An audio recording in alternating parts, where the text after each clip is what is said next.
Olá, bom dia, você está na OTV e este é o programa Justiça e Democracia desse dia 17 de dezembro de 2010, um programa da Associação Juízes para a Democracia, transmitido toda sexta-feira ao vivo dos estúdios da OTV.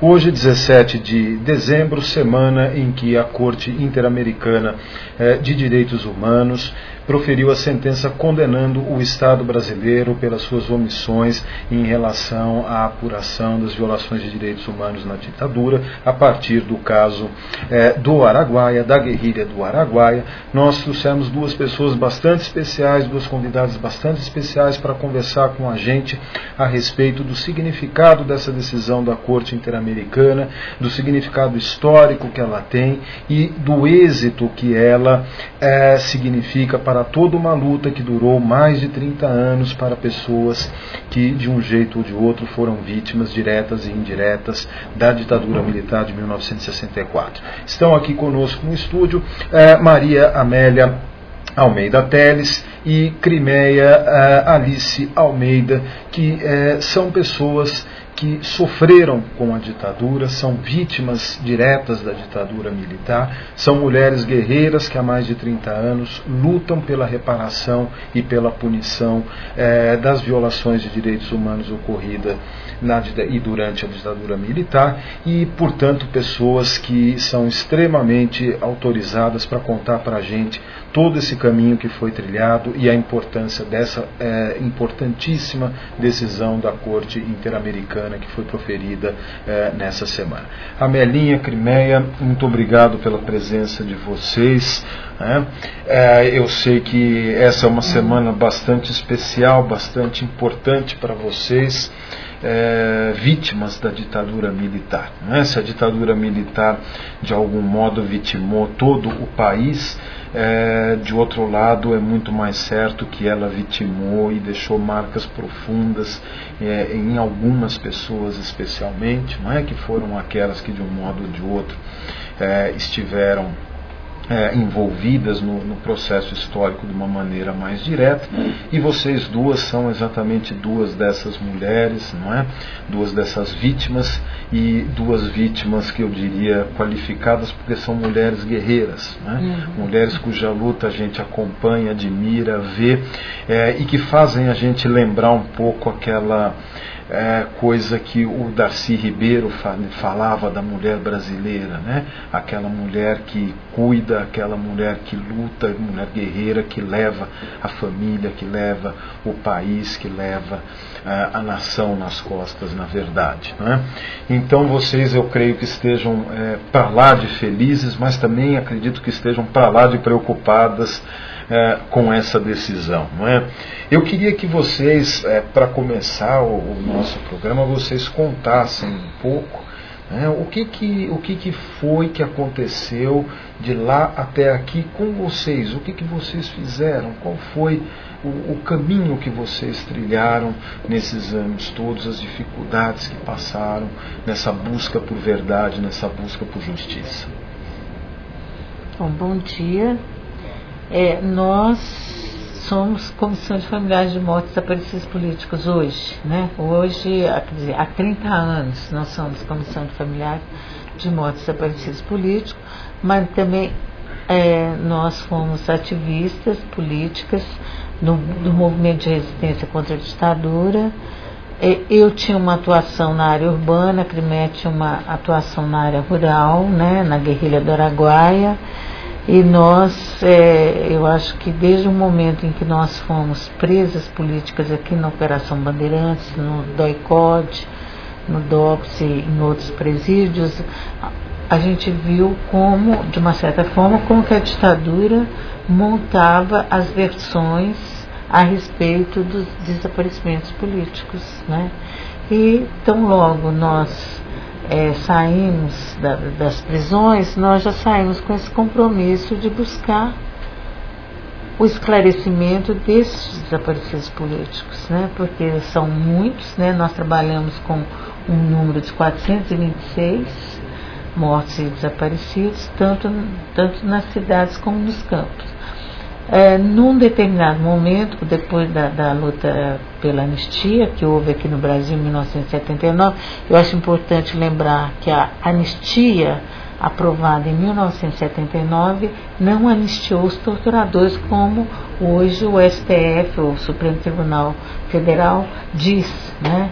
Tem essa interpretação totalmente equivocada do ponto de vista histórico, porque o que a anistia foi parcial.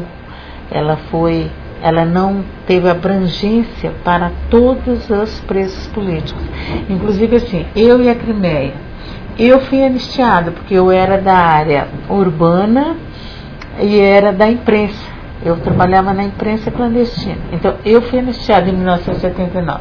E a Crimeia era da guerrilha do Araguaia. Não fui anistiada. E nós duas fomos presas juntas, né, aqui na Operação Bandeirantes, você vê. Então isso aconteceu, quer dizer, a anistia foi parcial, colocando até as pessoas da própria família, muitas vezes uma legalizada e a outra não legalizada. Não ficava como procurado. Ficava como uma pessoa que não está quitada junto à justiça. E a anistia também não tratou dos mortos, muito menos dos desaparecidos políticos, né? Quer dizer, ela foi incompleta nesse sentido.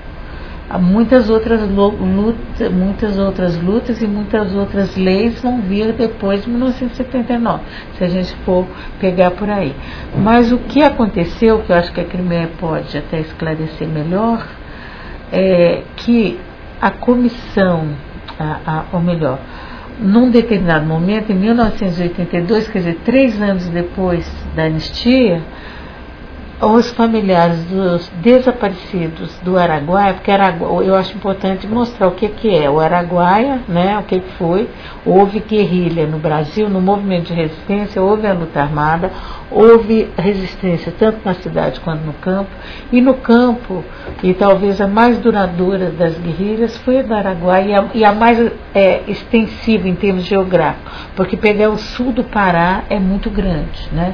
E aí eu acho que a Crimeia pode falar tanto como ex-guerrilheira, né, que é a condição dela, e também como familiar, porque o companheiro dela, o André Grabois, ele é assassinado, mas ele é desaparecido do Araguaia. Você estava lá e depois foi atrás, então, desse esclarecimento. Eu estava lá na região quando houve o cerco do Exército, né, das Forças Armadas, que tinha Exército, Marinha e Aeronáutica. Eu vim para São Paulo, onde fui presa junto com ela, tentar restabelecer o contato, porque as Forças Armadas fizeram um cerco na região, e também porque eu estava grávida. Então eu consegui restabelecer esse contato, ainda fiz mais alguns contatos, até que eu fui presa em dezembro de 72. Agora, a questão da ação. Desde que a gente saiu, como ela disse, desde que a gente saiu da prisão, a gente busca denunciar as torturas que a gente sofreu e assistiu, os assassinatos, as pessoas que a gente viu presa e depois não viu mais, que tinha acontecido. Então havia uma troca de informações entre os ex-presos e os familiares que buscavam os seus familiares desaparecidos. Houve essa troca. E, inclusive, assim, mesmo durante a ditadura, os familiares, com a ajuda do Dom Paulo, da Cúria Metropolitana, da Comissão de Justiça e Paz de São Paulo, tentou obter informações. E a muito custo, em 75, o ministro, na época da Justiça, que era o Armando Falcão, disse que esses desaparecidos que a gente procurava eram foragidos da lei e que o Estado também os procurava, quando a gente tinha informações seguras que eles tinham sido presos. Então essa nossa luta começa antes da ação. E em 79, quando há essa anistia parcial, inclusive se fala que houve um acordo da sociedade brasileira para pacificar o país, para restabelecer a democracia, não é verdade. Havia 2 projetos sendo votados. O projeto que era apoiado pelo CBA foi derrotado, e o do governo, porque o Congresso naquela época, primeiro, não havia liberdade partidária, só 2 partidos eram consentidos, e quando o chamado partido de oposição, que era o MDB, algum deputado fazia alguma coisa que não agradava, era cassado, o Congresso foi fechado, bem próximo da anistia. Então não havia liberdades democráticas para dizer que toda a sociedade brasileira discutiu e concordou. Pacto político, né? Não houve esse pacto, né? Então, quando saiu a lei da anistia, apesar de não ter sido a anistia que nós lutávamos por ela, a gente já tentou entrar com a ação, nós, os familiares do Araguaia. Mas a gente encontrou muitos empecilhos. Quer dizer, essa ação de 82 é a 3ª tentativa de entrar com a ação, que foi aceita pelo juiz, porque as 2 primeiras não foram. E uma das alegações é que já tinha tido anistia, que o problema estava resolvido, né? E essa ação, né, nem preciso dizer, porque ela só foi transitada e julgada em 2007, que ela foi muito lenta, né? E sempre assim, o Estado, a União... O Brasil foi condenado, o governo foi condenado... Foi condenado em 2007, condenado a prestar esclarecimentos sobre as mortes, localizar os mortos, entregar os restos mortais, abrir as informações, todos os arquivos referentes à guerrilha do Araguaia. Inclusive a juíza colocou que era impossível abrir só informações sobre um ou outro, porque havia um vínculo muito grande de nomes, como eram conhecidos na região, e os nomes verdadeiros, então era preciso abrir tudo. Isso é de 2007, mas até hoje não foi executada, né? Tem 3 anos. O que está acontecendo na execução disso aí? Como é que o governo está se comportando? O governo está se comportando de uma forma bastante arbitrária, a nosso ver, porque criou um grupo de trabalho do Ministério da Defesa, então, e que nós, familiares, tentamos participar, mas que o próprio ministro disse explicitamente que a nossa participação seria aceita se nós fôssemos legitimar o trabalho do grupo de trabalho.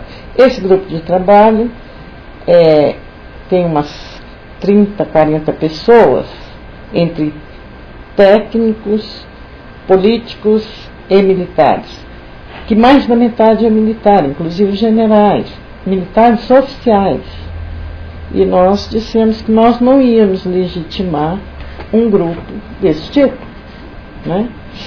Isso o ministro da Defesa. O ministro da Defesa, Nelson Jobim. Então, nós entendemos que a execução desta forma, certo? Entendemos o seguinte, que a Advocacia Geral da União é quem responde às questões jurídicas, e não o Ministério da Defesa. E como se trata de crime contra os direitos humanos, na nossa opinião, a União poderia ter recorrido à Secretaria Especial de Direitos Humanos. Quer dizer, ou seja, se a época em que eles foram mortos, desaparecidos, eles eram um problema de segurança nacional, continua hoje sendo um problema de segurança nacional.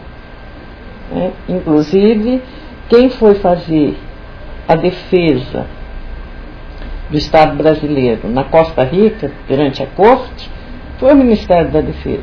Então, aí só para a gente entender, essa ação que correu aqui no Brasil e que vocês ganharam e que até hoje não foi executada, está ligada a esse processo lá na Corte Interamericana que foi julgado agora.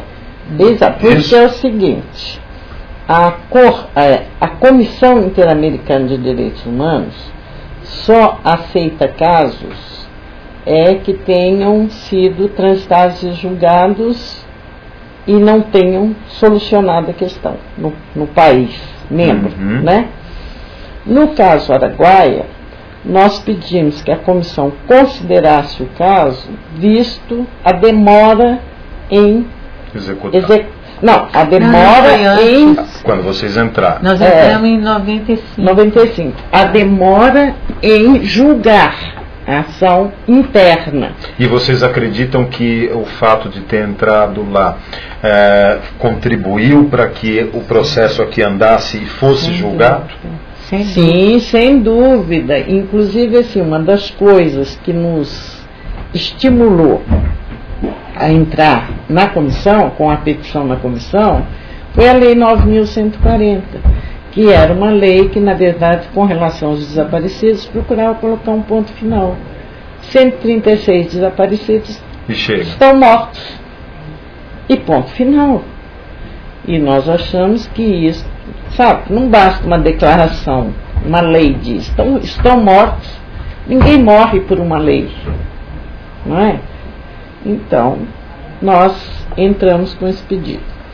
A comissão aceitou, né, tem todo o trâmite de perguntar ao país o que foi feito, o que não foi feito, e pergunta aos peticionários se estão satisfeitos com as respostas. Então, teve toda essa tramitação que durou até 2009, né? 2007. Quando ela é encaminhada para a corte.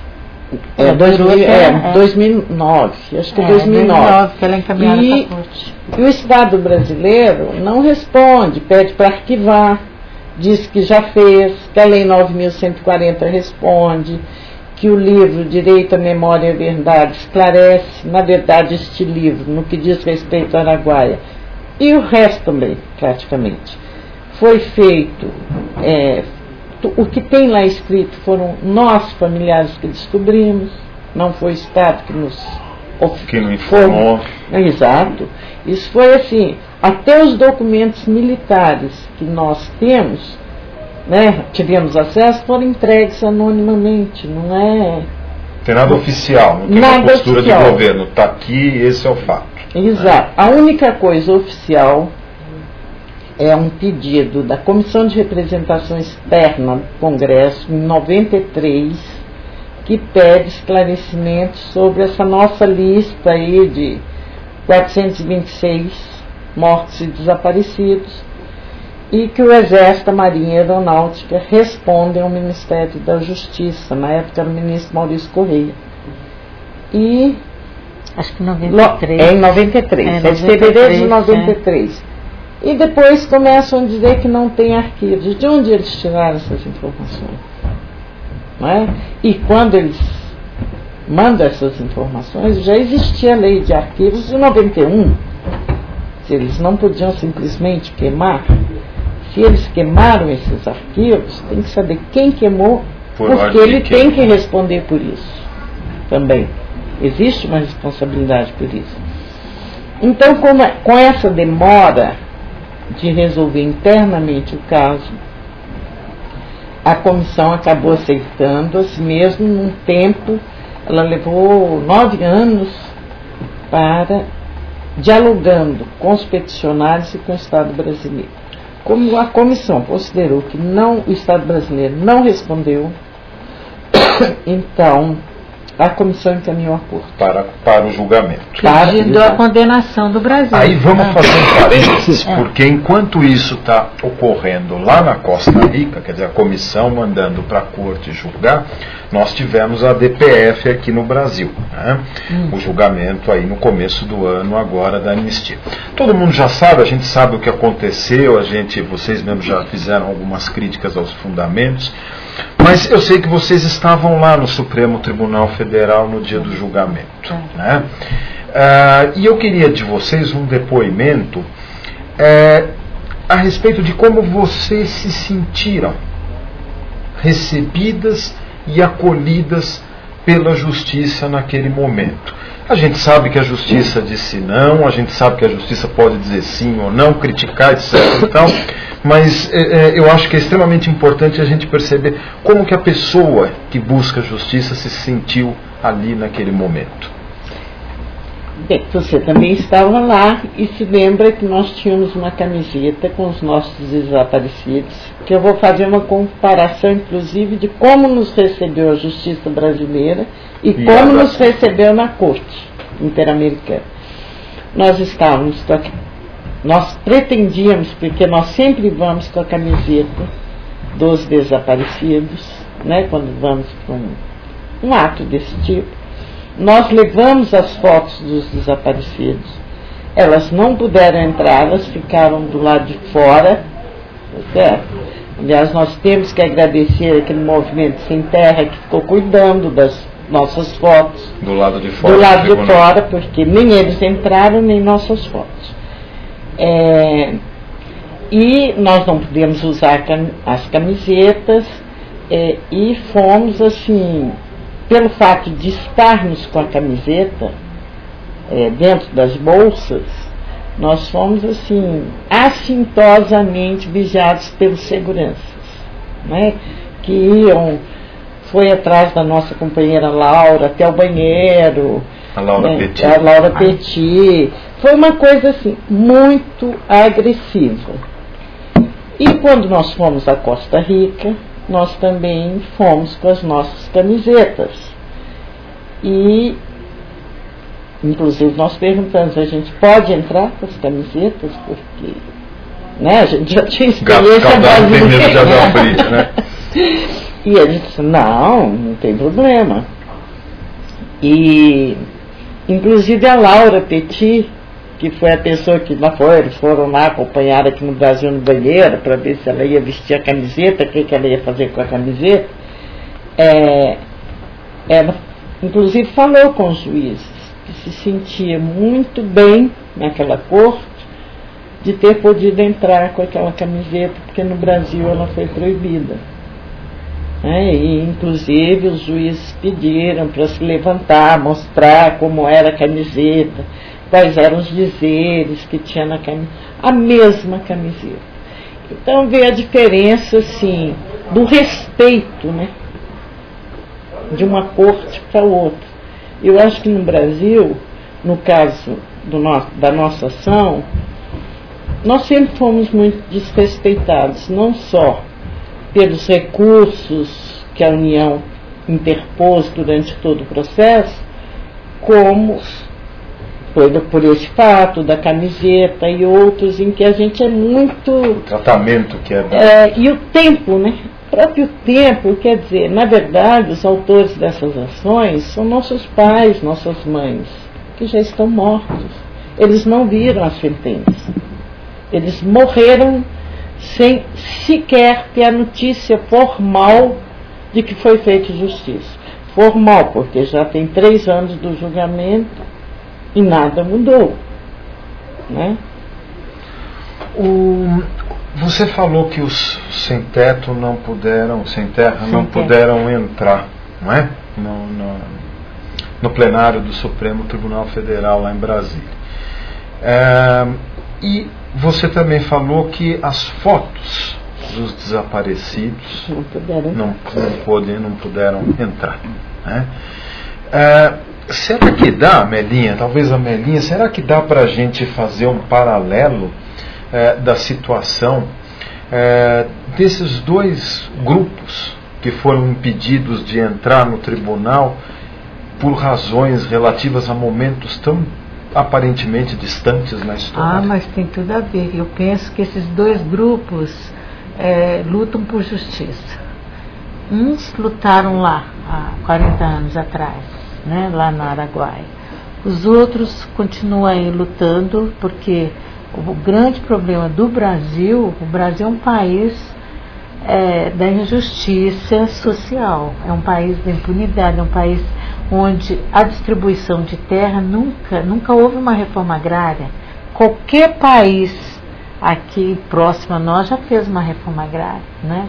E o Brasil é o único país que não fez, ou seja, o direito à terra, que é o direito assim, inalienável das pessoas, o direito à terra, aqui no Brasil é motivo de violência, de criminalizar o movimento, quer dizer, os movimentos sociais, de um modo geral, estão sendo criminalizados, e principalmente movimentos sem terra, e são perseguidos, são presos, são assassinados. Então, quer dizer, tem muito a ver. Agora, é triste porque eu vejo assim, nós tivemos uma grande vitória agora, eu acho que, eu quero que as autoridades constituídas ouçam o que nós estamos falando, que nós estamos buscando consolidar a democracia no país, criar o Estado democrático de direito, que eu acho que é o grande objetivo, é o nosso alvo, né? E um Estado que teme, porque ele teme o fantasma, né? Ele teme, porque o desaparecido político, depois de 40 anos, me desculpe eu colocar assim, porque eu sei até que tem familiares que ainda mantêm o quarto aguardando a chegada deles. Ainda eu sei disso. Tem mãe que fez de tudo para tentar não mudar o número do telefone, esperando um telefonema do seu filho.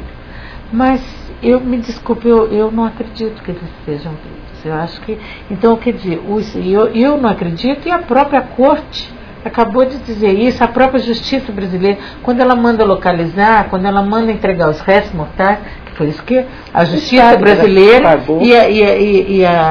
e a corte, a própria lei 9.140 deu para nós um atestado de óbito, né? Então, quer dizer, não, eles estão mortos. Temer os restos mortais, porque buscar a verdade é encontrar os restos mortais, é dizer como foram mortos, mostrar os responsáveis, até para, eu vejo assim, o Exército Brasileiro tem as mãos sujas de sangue, do nosso sangue, entendeu? E ele, para limpar essas mãos, ele tem que mostrar os responsáveis, até para criar um exército, realmente uma força armada democrática, se é que é possível. Mas eu acho que deve ser o objetivo, até porque a sentença está dada, o Brasil foi condenado, o Brasil tem que cumprir, não adianta achar que com o discurso de desqualificar a nossa luta, de dizer que estão fazendo coisas, o que eles estão fazendo na própria corte, e eles foram lá, eles foram em muito maior quantidade do que nós. Porque nós compramos a passagem com as nossas custas. Eles foram com o dinheiro do Estado brasileiro. Tinha até general lá. Todo mundo com o dinheiro do Estado brasileiro. E o general estava vestido de farda? Ele não estava vestido de farda, mas ele foi apresentado como general, porque lá lê a lista de todo mundo que está presente naquela plenária ali, né, naquela audiência. Então tinha até general, tinha várias representantes, e quer dizer, que eles foram lá, eles contaram para a corte todas porque até hoje no Estado brasileiro, até hoje, alguns poucos desaparecidos que foram localizados a nossas custas. Nós é que buscamos informações com polícia, com fora da polícia, com morador da região, onde poderia estar, o que aconteceu com essa pessoa, se conheceu essa pessoa. Os familiares estão indo em caravanas em Brasília, no Araguaia, em Brasília também, mas no Araguaia, desde 1980, no ano seguinte da anistia, a comemoração do primeiro aniversário da anistia, o pessoal fez lá no Araguaia. Então, quer dizer, tem buscado informações, né? E essas informações conseguiu localizar, por exemplo, uma das pessoas, que é a irmã da Laura Petit, que a Laura Petit tem mais 2 irmãos desaparecidos, mas a Maria Lúcia Petit. Fomos nós que localizamos. E o Estado brasileiro foi lá representando, os representantes lá falaram de todas as conquistas que nós, familiares, obtivemos, eles puseram como se fosse no esforço deles.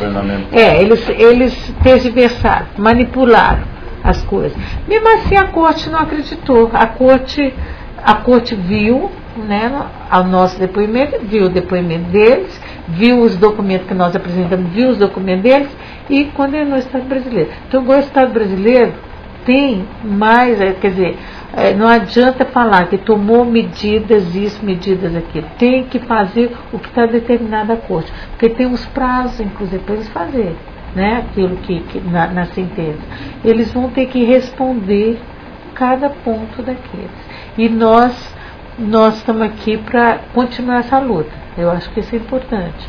E nós temos, eu acho o seguinte, se nós já tínhamos um apoio dos movimentos sociais, hoje nós temos mais, porque os movimentos, os próprios, eu vejo essa ação dos guerrilheiros do Araguaia como uma ação pedagógica, como é a luta que se dá para se obter justiça.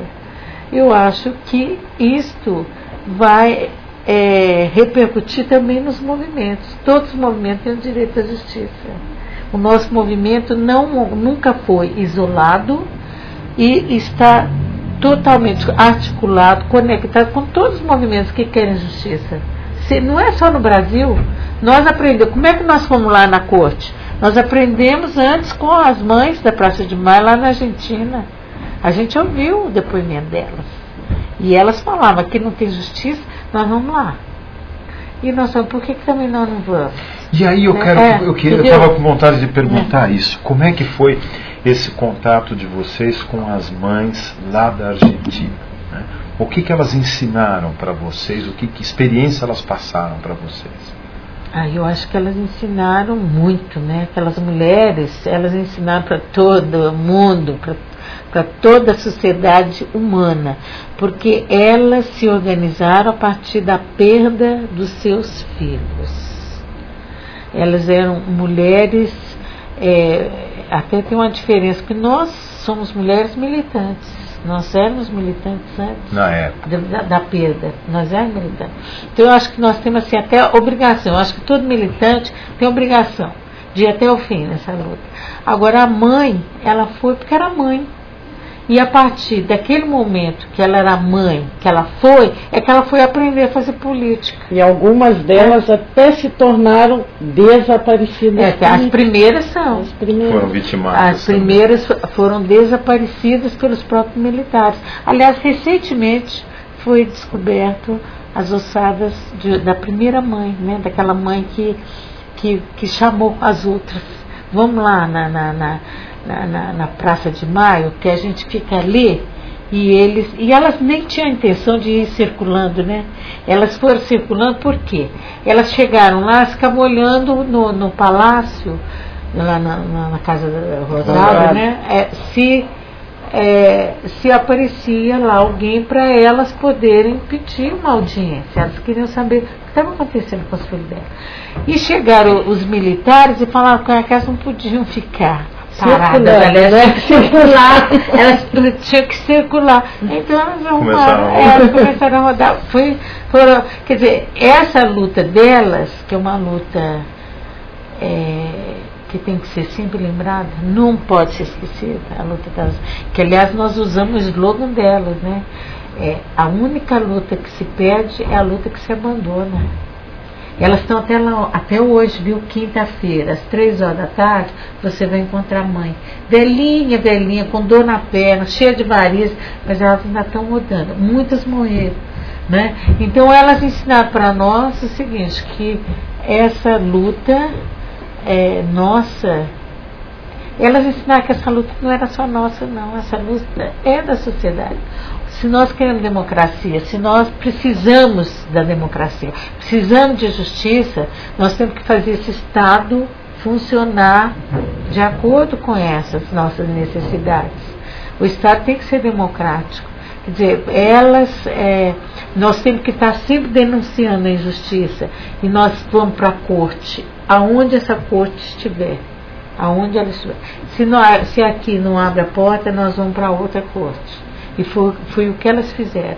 E elas, então, que abriram a nossa perspectiva, o nosso olhar, né? Ela ampliou o nosso olhar. Quer dizer, essa luta, porque essas ditaduras, elas fizeram parte de uma estratégia assim, geral dos Estados Unidos, né, na época, que queria dominar toda a América Latina e que usa o Brasil, inclusive, como sendo o ponto estratégico. O Brasil, como um país continental, ele tem vizinhança aí com vários outros países, então vamos dominar o Brasil, que aí a gente consegue manter todos sob a mesma ordem. O Brasil é um exportador de torturas, né? Eu já passei vergonha de ouvir um chileno, eu me lembro dele falando, porque nós aprendemos também com as mães do Uruguai, do Chile. Tinha lá no Chile, tinha a Sola Sierra, que eu nunca vou esquecer. Conta um pouquinho desse, porque é interessante a gente ver essas mulheres na América inteira. Todas essas mulheres. Então, num dia, nós estávamos lá no Chile, lutando junto com elas, né, com as mulheres.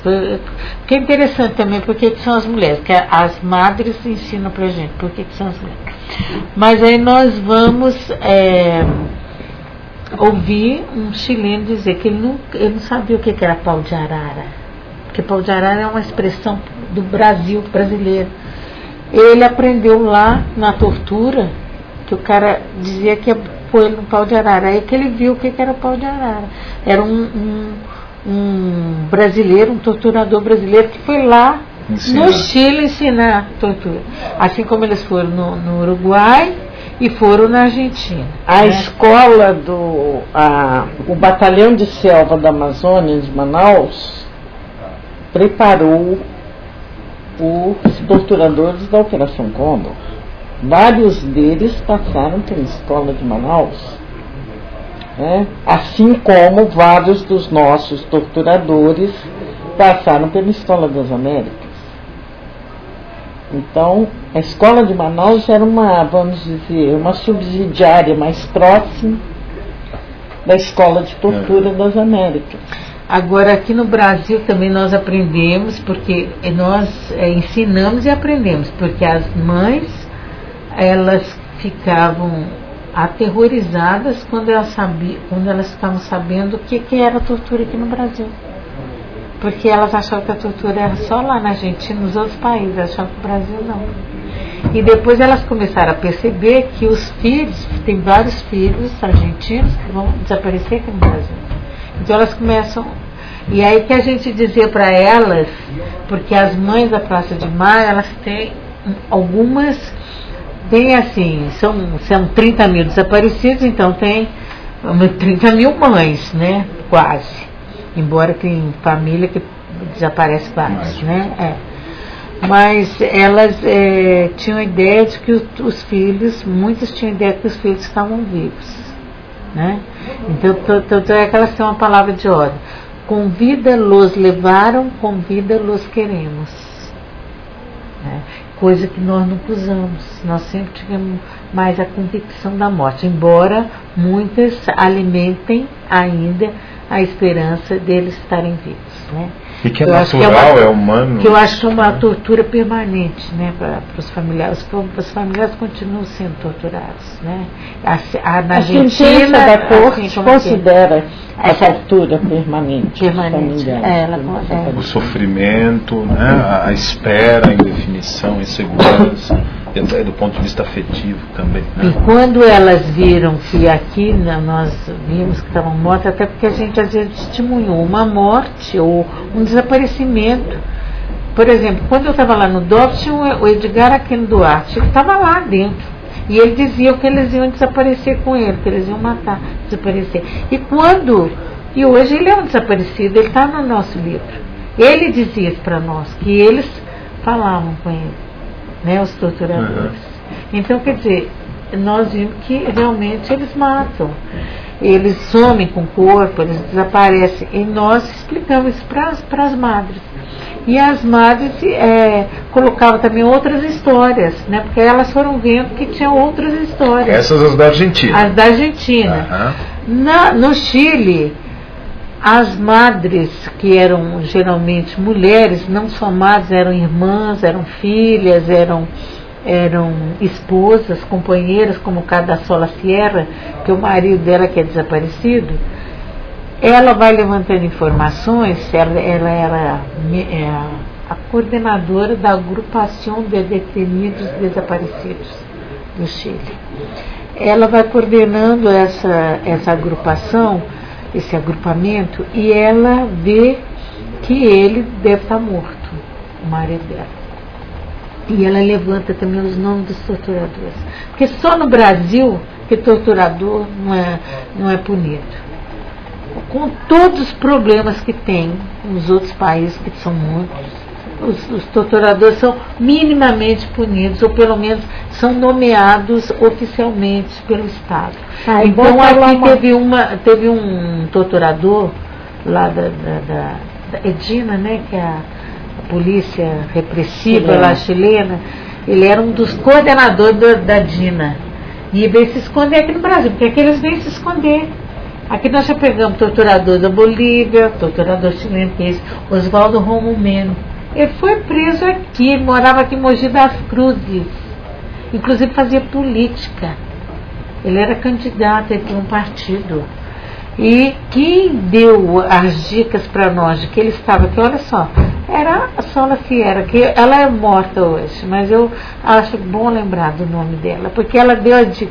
E ela falava assim: nós queremos que ele seja extraditado, porque aqui no Chile ele vai ser obrigado a reconhecer o crime dele e dar todas as informações, porque lá já tinham conquistado a democracia, que foi em 1989 para 1990, teve aquele plebiscito para dizer não ao Pinochet e ter eleição direta, e aí o Patrício Elwin faz a democracia construindo a Comissão de Verdade. Foi a iniciativa dele, presidente da República. Não foi esse negócio de ficar no legislativo discutindo, isso aí para jogar para. Aqui no Brasil nós temos mania ou de não reconhecer, ou então de jogar para outro. Deixa o próximo governo, joga para o próximo. E isso nós estamos com 25 anos de governo civil, sempre jogando para frente, né? Que há 25 anos já podia ter resolvido isso, né? Aliás, era até mais fácil para resolver, né? Não, nós ficamos protelando, e nós vamos acumulando as questões sociais, as questões políticas e as questões do não acesso à justiça. E lá a Sola Fiera conseguiu, gente. Ela veio aqui, veio a Viviane, vieram várias mulheres, a Paloma. Elas vieram até aqui, trouxeram advogados e foram lá na OAB, aqui na OAB de São Paulo, porque a OAB não queria deixar ele ser extraditado, porque achava que ele tinha que ser punido aqui no Brasil, não sei o quê. Elas falaram: lá nós sabemos o que ele fez, nós vamos lá na frente, na justiça, nós vamos falar com ele. Bem, e ele tinha estuprado e matado mais de 100 mulheres. Ele tem uma lista enorme. Pode olhar aí na internet, Oswaldo Romo Meno. E ele foi condenado lá no Chile. Isso lá nos anos 90, hein? Lá nos anos 90. Com todo o problema de Pinochet, sociedade dividida. Mas quando você tem vontade política, que está faltando aqui nos nossos governantes, você resolve. Nós agora, não é só mais questão de vontade política, não. Agora é questão de tem que atender uma decisão internacional. E aí, então, vamos aproveitar e entrar um pouco nessa decisão internacional, porque ela está dada. Né? O Estado brasileiro foi condenado. Né? Eu queria que vocês dissessem um pouco qual é a estratégia do movimento de vocês para exigir o cumprimento dessa condenação. Bem, primeiro eu gostaria de colocar uma coisa, porque o ministro aí da Justiça, os ministros do STF estão dizendo que isso é uma decisão internacional lá fora, né? Então eu queria lembrar o seguinte, que o único país, o único governo que não cumpriu uma sentença da corte foi o Fujimori, no Peru, foi destituído e hoje está preso. Né? Então é bom que os políticos brasileiros lembrem-se disso. O único governo na América Latina que não cumpriu, e olha que teve ditaduras terríveis aqui nessa América Latina, né? Eu ia deixar, na verdade, para depois a gente fazer essa avaliação das falas, mas você antecipou, então eu acho que talvez seja legal a gente ser bastante preciso. Vamos tentar pegar fala por fala, né? O ministro Nelson Jobim deu já várias declarações, mas todas elas são no sentido de que, olha, o nosso Supremo Tribunal Federal já resolveu esse problema, aqui teve anistia e essa decisão não vale. Como é que vocês avaliam uma declaração dessa de um ministro de Estado? Olha, eu acho assim, ela é desrespeitosa aos princípios, aos acordos, às convenções que o Brasil assinou. E eu acho que político do porte de um ministro não pode desconsiderar os tratados que o país assinou, interna e externamente. Então eu acho assim, extremamente desrespeitoso isso. Eu acho que é irresponsável, sabe a fala dele, muito irresponsável, porque ele, como chefe das Forças Armadas, né, o subchefe, que é o chefe, é o presidente da República, né, ele seria o subchefe, né, das Forças Armadas, e é um civil, inclusive que já esteve, né, à frente da Justiça. É de uma irresponsabilidade não respeitar as decisões de um sistema de justiça. Nós não estamos falando aqui da minha vontade nem da sua. Nós estamos falando de uma decisão de um sistema de justiça que já foi reconhecido pelo Brasil. O Brasil reconhece desde 1998 esses tratados internacionais. O Brasil tem sistematicamente ratificado, portanto tem força de lei dentro do país. Ele está sendo contra a lei. Eu acho que fazer ele está sendo que quer proteger. Ele está sendo contra a lei, e o pior, ele está sendo conivente com esse passado obscuro criado pela ditadura militar, né, com esse passado que todo mundo teme até hoje, porque foi realmente o passado dos horrores, né? É o horror, você lembra ali, é o obscurantismo. Ele está sendo conivente, né? Ele eu acho de uma irresponsabilidade pela importância política que ele tem. E qual é o papel que um presidente, ou agora que a presidenta da República, podem ter nisto? É uma sentença, tem que executar, certo? Usar todos os poderes que é o certo? Porque a gente viu que o Poder Judiciário deu uma sentença no nível civil, né? Porque a sentença da Corte ela vai além, ela coloca que tem que ser feita investigação criminal e que não pode ser julgado por um tribunal militar, tem que ser julgado pelo tribunal penal comum, né? Civil. Isso são pontos importantes para nós, porque nós estamos acostumados desde o tempo da ditadura que militar é julgado pelo Código Penal Militar, mesmo que o crime não seja militar, seja um crime contra um civil, um crime comum. Então eu acho isso uma questão importante, que eu acho que os nossos juristas deviam estar pensando em como inclusive adequar a lei brasileira, porque até hoje nós temos uma polícia militar, que são frutos da ditadura. Nós temos muitas heranças malditas dessa ditadura. Mas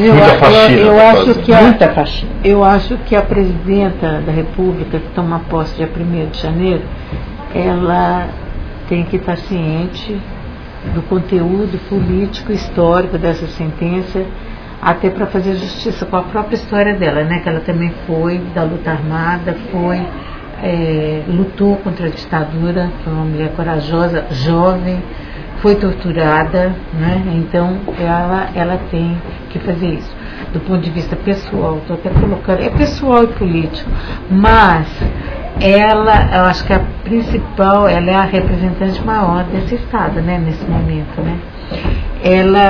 A principal questão é criar a Comissão da Verdade e da Justiça. Tem que ser criada, e ela tem que trabalhar no sentido de quem fica à frente da execução dessa sentença é os direitos humanos, o Ministério dos Direitos Humanos, não o Ministério da Defesa.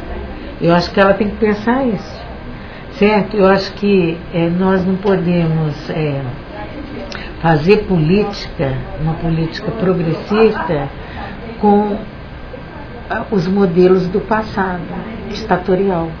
O Estado brasileiro tem que tirar o que resta da ditadura dele para ele poder crescer enquanto Estado, né? Ser realmente democrático, ser realmente justo. E acho que deve ser esse o papel dela, facilitar o afastamento de tudo que resta da ditadura, todo esse entulho autoritário e invisível, né? Porque de repente eles falam de um acordo, falam que é isso, quer dizer, eles querem fazer um jogo sujo o tempo todo, né? Quer dizer, nós estamos dentro da lei, eu acho que tem que colocar isso, porque a lei hoje é democrática. Se nós fomos fora da lei, foi lá na ditadura, porque a ditadura excluiu todo mundo. Era a lei do general, não era a lei do povo. Agora existe a lei do povo, então nós estamos dentro dessa lei. Eu acho que tem que aproveitar a oportunidade, porque eu acho que essa sentença, Vitória, não é nossa. Nós somos apenas, assim, digamos assim, o condutor dessa história, né, nesse momento. Mas essa vitória é para o povo brasileiro. Então tem que aproveitar isso e fazer uma limpeza de todo esse entulho autoritário e botar para funcionar essa democracia. Só isso. Faça isso, fica tranquila que não vai acontecer nada de ruim se fizer isso. Aí põe o Ministério dos Direitos Humanos à frente disso. Porque direitos humanos, isso aí é violação dos direitos humanos. Não põe Ministério da Defesa. O Ministério da Defesa, o Ministério das Forças Armadas, como é que chamava antes, Estado-Maior, sei lá, no tempo da ditadura, foi que nos perseguiu, que fazia tudo em nome da doutrina de segurança nacional. Esquece, agora vamos fazer tudo em nome da doutrina dos direitos humanos. Eu acho que para fazer democracia tem que mudar os princípios, as diretrizes de acordo com esses novos tratados que o Brasil vem assinando. A própria sentença diz que tem que ensinar aos militares o que é direitos humanos, tem que dar uma educação. Tem que dar uma educação de fato, não é ficar lendo papelzinho e decorando a declaração de primeiro artigo, não é isso, é entender os princípios que levaram a humanidade a criar esses tratados. A importância, né? O valor disso. O valor disso na vida social, política do país. Eu acho que isso é que tem que ser resgatado. E é uma oportunidade assim, para o Brasil virar de fato a página. Vamos virar a página, porque nós estamos batendo na mesma página, uma hora bate de um lado, outra hora bate de outro, o tempo todo, né? Nós estamos vendo violência, mais arbitrariedade. Não é isso, não. Isso só leva a mais conflito, a mais contradição, a mais antagonismo. Então, vamos partir dessa oportunidade. Começa o governo, eu gostaria muito, né, pensar que essa mulher, a primeira mulher do Brasil, faz que nem a Michelle Bachelet lá, ela fez um governo bonito lá, né, ela fez bonito, na questão dos direitos humanos, né. Eu acho que tentar pegar esses modelos, né, um modelo como esse, da Michelle, que eu estou lembrando, que também foi perseguida pelo regime do Pinochet, e tentar limpar. Eu acho que tentar limpar, criar no Brasil um clima de fato de segurança, sabe? Segurança jurídica, segurança política, segurança social. Eu acho que essa sentença, ela tem essa mensagem. Nós não podemos viver botando a sujeira debaixo do tapete, porque está apodrecida, está fedendo. Sabe? Nós estamos fingindo que nós estamos criando uma democracia, mas sem limpar nada. Mas é hora de fazer essa limpeza. Eu acho que é hora assim, de depurar mesmo, sabe? Investigar se o torturador vai preso, se vai ficar no domicílio, se vai ficar não sei aonde.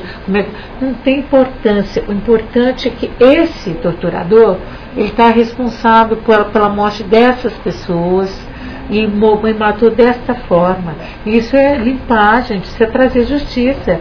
Eu vejo assim, quando eu vi meu sobrinho, o filho do André Grabois, que é o Joca Grabois, falar naquela audiência que teve lá na Associação dos Juízes para a Democracia. Ele ficar numa mesa e falar, abrir a boca para falar desse assunto, que eu fiquei emocionada e todo mundo se emocionou, porque ele sentiu que ele não estava sozinho mais. E eu acho que aquilo ali para mim representou assim, é o povo brasileiro nascendo de novo. Porque o Joca nasceu numa prisão, o Joca foi torturado antes de nascer até, ele passou fome, ele era uma criança desnutrida e ele nunca quis falar disso, ele tinha medo de falar disso, inclusive na intimidade. Quanto mais falar em público, foi a primeira vez na vida dele. Depois da sentença. Só falou depois da sentença, ele só falou depois da sentença. Foi a primeira vez que nós ouvimos o discurso, porque o Joca sabe falar, o Joca é inteligente, ele é administrador de empresa, ele trabalha, ele está na vida, mas ele não consegue falar desse assunto. Esse assunto ele fica encolhido. Ele foi lá na corte. Lá na corte ele chorava, ele não conseguia, ele chorava de soluçar. Porque tinha hora que a gente já não sabia mais se era o soluço dele, se era o terremoto, porque lá em Costa Rica também tem terremoto, que balançava tanto a cadeira, porque ele não conseguia ficar assim, a emoção, as lágrimas ali o tempo todo. Ele, quando ele viu, talvez ele não acreditasse mais que ele ia ver justiça alguma vez na vida, porque ele só viu injustiça. Ele só viu injustiça, ele só viu a mãe dele lutando. Quando ele fala dos 37 anos de vida, que é a vida dele, na verdade ele viu a mãe lutando, né, buscando justiça. Então quando ele pôde falar, eu falei assim, essa fala é do povo brasileiro, essa fala é da sociedade que quer justiça, quer paz, né, quer viver bem, quer felicidade, né, quer paz de cemitério. Né? Ela quer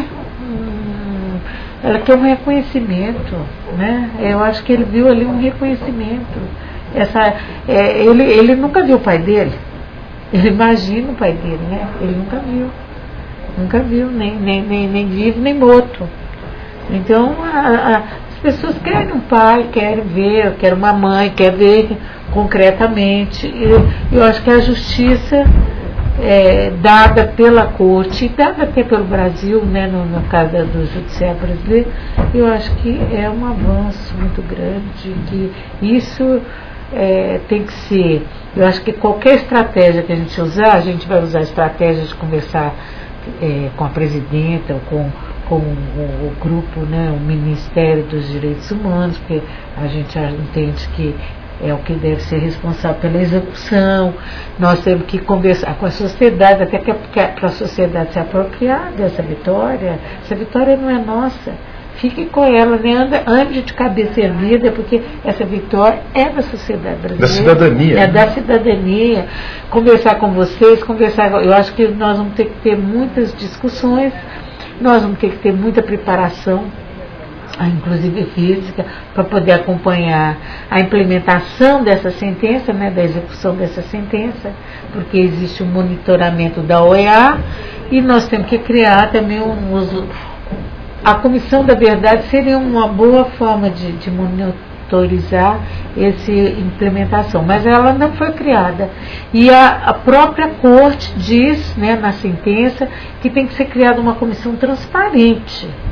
Não pode depender só do poder discricionário do presidente. Tem que ser por concurso público, a integração desses 7 membros, né? Para ter uma representação que facilite, né, todo o processo de entendimento, né, de compreensão da questão. Então, tudo isso são trabalhos aí que nós temos que ter pela frente. Né? Muito bem, nós chegamos ao fim, já deu o nosso horário aqui. Eu quero agradecer bastante vocês, né? Acho que é uma conversa esclarecedora, sobretudo porque vocês são os protagonistas dessa história, né? E a sociedade precisa perceber que há uma necessidade política, uma necessidade humana, uma necessidade agora jurídica de se resolver esse problema, né? Muito obrigado a vocês.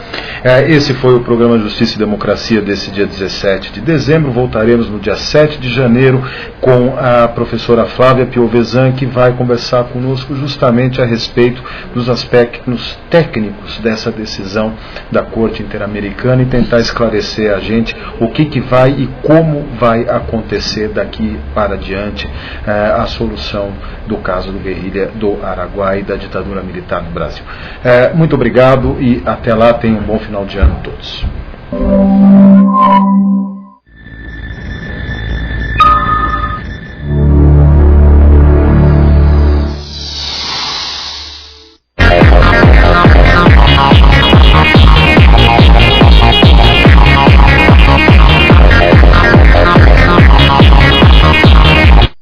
Internautas da AltV, Feliz Natal, um excelente 2011, contamos